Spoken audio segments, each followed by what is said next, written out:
அத்தியாயம் 22. ஒரு கற்சிலையின் இதயம். ஒரு விசுவாசமுள்ள இந்து மனைவியான நான் என் கணவரைப் பற்றி புகார் செய்ய விரும்பவில்லை. ஆனால் அவர் தன் லௌகீக போக்கிலிருந்து மாற வேண்டுமென நான் ஏங்குகிறேன். என் தியான அறையிலுள்ள மகான்களின் படங்களைப் பற்றி கேலி செய்வதில் அவர் மகிழ்ச்சி அடைகிறார். என் அருமை தம்பியே, நீ அவருக்கு உதவ முடியும் என எனக்கு ஆழ்ந்த நம்பிக்கை உண்டு. நீ செய்வாயா? என் மூத்த சகோதரி ரோமா என்னை கெஞ்சியவாறு நோக்கினாள். கிரீஷ் வித்யாரத்னா சந்திலுள்ள அவளுடைய கல்கத்தா வீட்டிற்கு நான் சிறிது நேரம் சென்றிருந்தேன். அவள் ஓர் ஆழ்ந்த ஆன்மீக விளைவை என் இளமை பருவத்து வாழ்க்கையில் ஏற்படுத்தி இருந்ததனாலும், குடும்ப வட்டாரத்தில் தாயாரின் மரணத்தினால் ஏற்பட்ட வெறுமையை அன்பான முறையில் நிரப்புவதற்கு முயன்றதாலும் அவளுடைய முறையீடு என்னை தொட்டது.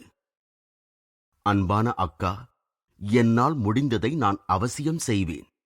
சாதாரணமாக எப்போதும் சாந்தமாகவும் உற்சாகமாகவும் தோன்றும் அவளது முகபாவம் வழக்கத்திற்கு மாறாக கவலையை தெளிவாக காட்டியதால் அவளை உற்சாகப்படுத்தும் ஆவலில் நான் புன்சிரிப்புடனேயே இதை கூறினேன். ரோமாவும் நானும் சிறிது நேரம் மௌனமாக எங்களுக்கு வழிகாட்டுதல் வேண்டி பிரார்த்தனை செய்தோம். 1 வருடம் முன்பாக என் சகோதரி அவளுக்கு கிரியா யோக முறையை உபதேசிக்கும்படி என்னை வேண்டினாள். அதில் அவள் குறிப்பிடத்தக்க முன்னேற்றம் அடைந்து கொண்டிருந்தாள். என்னை ஓர் உள்ளுணர்வு பற்றியது. நான் நாளைக்கு தட்சிணேஸ்வரம் காளிக்கோவிலுக்குச் செல்லப் போகிறேன். தயவு செய்து என்னுடன் வா. உன் கணவரையும் நம்முடன் வரும்படி இசையச் செய். அந்த தெய்வீகமான சூழ்நிலையில் அன்னை பராசக்தி அவர் இதயத்தை தொடுவாள். ஆனால் நாம் அவரை அழைத்துச் செல்லும் நோக்கத்தை அவரிடம் தெரிவிக்காதே என்றேன் நான். என் சகோதரி நம்பிக்கையுடன் ஒப்புக்கொண்டாள். மறுநாள் அதிகாலையில் ரோமாவும் அவளுடைய கணவரும் பிரயாணத்திற்கு தயாராயிருப்பதைக் கண்டு நான் மகிழ்ச்சி அடைந்தேன். எங்கள் குதிரை வண்டி அப்பர் சர்க்குலர் ரோடில் கடகடத்து தட்சிணேஸ்வரத்தை நோக்கிச் சென்று கொண்டிருந்த பொழுது என் அத்தான் சதீஷ் சந்திரபோஸ் குருமார்களின் தகுதியை கேலி செய்து மகிழ்ந்து கொண்டிருந்தார். ரோமா மௌனமாக அழுது கொண்டிருந்ததை நான் கண்டேன். அக்கா, உற்சாகமாயிரு, நான் ரகசியமாக கூறினேன். உன் கணவருடைய கேலி பேச்சுகளை நாம் மதிக்கிறோம் என்ற திருப்தியை அவருக்கு கொடுக்காதே. முகுந்தா, ஒரு தகுதியும் இல்லாத மோசடிக்காரர்களை நீ எப்படித்தான் மதிக்கிறாயோ? ஒரு சாதுவின் தோற்றமே அருவருப்பாக இருக்கிறதே. ஒன்று அவர் ஓர் எலும்புக்கூடு போல ஒல்லியாக இருக்கிறார், அல்லது ஒரு யானையைப் போல புனிதமில்லாத அளவு பருமனாக இருக்கிறார் என்று சதீஷ் சொல்லிக் கொண்டிருந்தார். நான் குலுங்க குலுங்க சிரித்தேன். என்னுடைய இந்த செய்கை சதீஷை கோபமூட்டியது. ஒரு சிடுசிடுப்பான மௌனத்தில் ஆழ்ந்தார். எங்கள் வண்டி தட்சிணேஸ்வரம் ஆலய எல்லைக்குள் நுழைந்தபோது அவர் கிண்டலாக சிரித்தார். இந்த பயணம் என்னை திருத்துவதற்காக போடப்பட்ட திட்டம் போலும். நான் பதில் கூறாமல் திரும்பி விலகியதும் அவர் என் கையை பிடித்தார். இளந்துறவி அவர்களே, நமது மதிய உணவிற்கு கோவில் அதிகாரிகளிடம் சொல்லி தகுந்த ஏற்பாடு செய்து வைக்க மறந்துவிடாதீர்கள் என்றார் அவர். கோயில் புரோகிதர்களிடம் சதீஷ் நேரடியாக பேச்சு வைத்துக் கொள்ள விரும்பவில்லை. நான் இப்பொழுது தியானம் செய்யப் போகிறேன். உங்கள் மதிய சாப்பாட்டை பற்றி கவலைப்படாதீர்கள். அதை தெய்வீக அன்னை கவனித்துக் கொள்வாள். நான் சுருக்கென்று பதில் கூறினேன். எந்த ஒரு விஷயமும் தெய்வீக அன்னை எனக்காக செய்வாள் என நான் நம்பவில்லை. ஆனால் என் சாப்பாட்டிற்கு நீதான் பொறுப்பு. சதீஷின் குரல் பயமுறுத்துவதாக இருந்தது.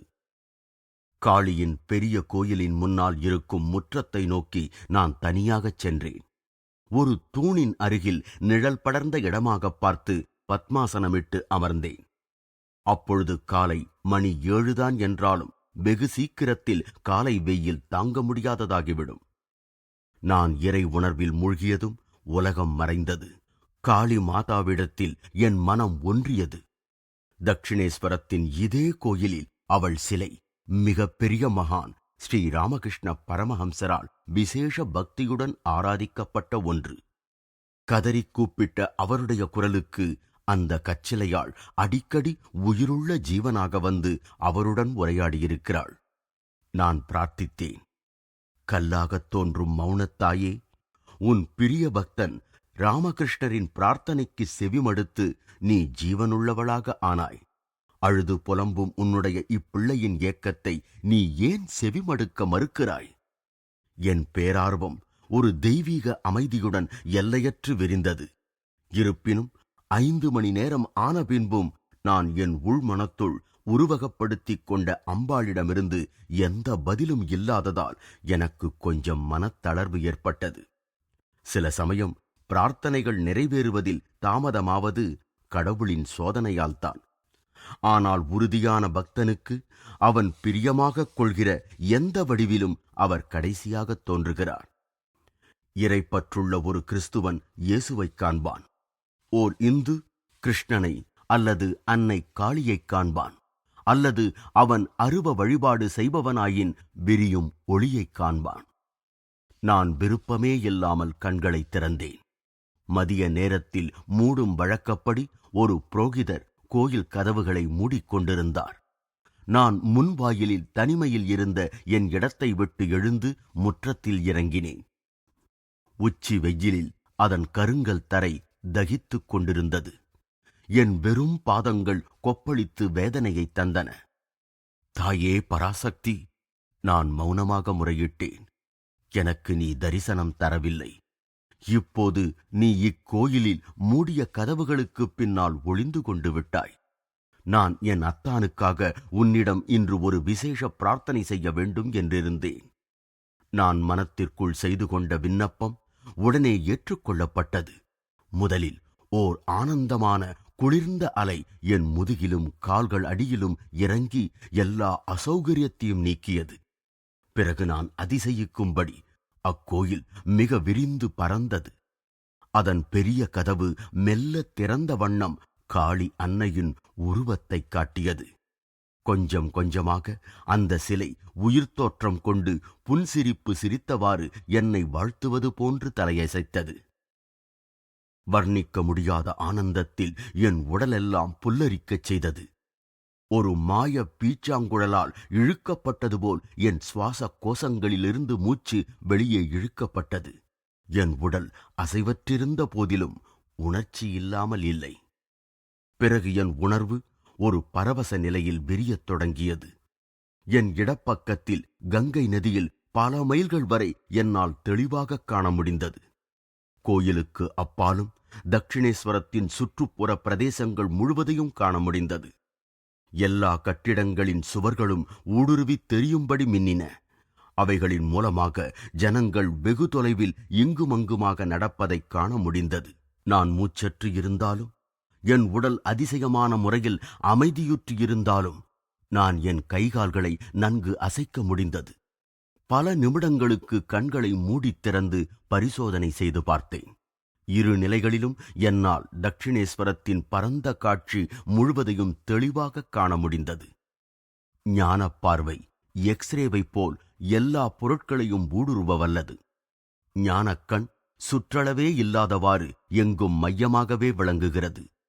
அம்முற்றத்தின் வெயிலில் நின்று கொண்டிருந்த போது நீர்க்குமிழி போல் நிலையில்லாத, உண்மையில் கனவென்ற உலகத்தில் மூழ்கி மனிதன் வாழ்க்கையை வீணடிக்கும் கடவுளின் தருதலை பிள்ளையாக இருப்பதை தவிர்த்த மாத்திரத்தில் அவன் ஆதி அந்தமில்லாத ஆதிக்கத்தின் பரம்பரை உரிமையை மறுபடியும் பெறுகிறான் என்பதை நான் புதிதாக உணர்ந்தேன். குறுகிய மனிதத் தன்மையால் கட்டுப்படுத்தப்பட்ட மனிதன் தப்பிக்க வேண்டுமென்பது அவசியமெனின், எங்கும் நிறைந்தவனின் தப்பியோடுதலுடன் வேறு எந்த தப்பியோடலையாவது ஒப்பிட முடியுமா? தட்சிணேஸ்வரத்தில் எனக்கு ஏற்பட்ட தெய்வீக அனுபவத்தில் விசேஷமாக பெரிதான அளவில் இருந்தவை கோயிலும் அன்னையின் உருவமுமே. மற்றவை அதனதன் இயல்பான பரிமாணங்களிலேயே தோன்றின. என்றாலும் ஒவ்வொன்றும் வெண்மை, நீலம் மற்றும் வானவில்லின் நிறங்களாலான மென்மையான ஒளிவட்டத்திற்குள் ஒளிர்ந்தன. என் உடல் வானவெளியால் உருவாக்கப்பட்டது போல் மிதப்பதற்கு தயாராயிருந்தது. என்னை சுற்றியுள்ள ஸ்தூலமான சூழ்நிலையை முற்றும் உணர்ந்தவாறு நான் சுற்றிலும் பார்த்து கொண்டு அப்பரவச நிலையின் தொடர்பை விடாமல் சில அடிகள் நடந்தேன். அக்கோயிலின் சுவர்களுக்குப் பின்னால் ஒரு புனிதமான பில்வமர முட்கிளைகளுக்கு அடியில் திடீரென என் அத்தானைக் கண்டேன். நான் முயற்சி செய்யாமலேயே வெகு சுலபமாக அவருடைய எண்ணங்களின் போக்கை தெளிவாக உணர முடிந்தது.